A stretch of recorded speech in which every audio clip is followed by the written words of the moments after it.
তিনটি জায়গায় কখনো তুতু ফেলবেন না।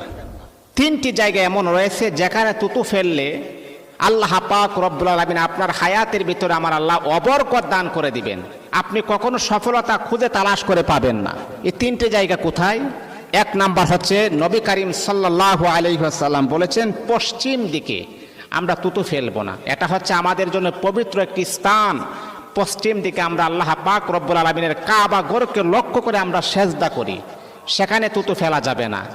দ্বিতীয় নাম্বার হচ্ছে নবীজি বলতেছেন ইবাদতের জায়গায়, আমরা যেখানে নামাজ পড়ি, ইবাদত করি, কোরআন তেলাওয়াত করি, জিকির আজকার করি, সেই স্থানে আপনারা কখনো তুতু ফেলবেন না।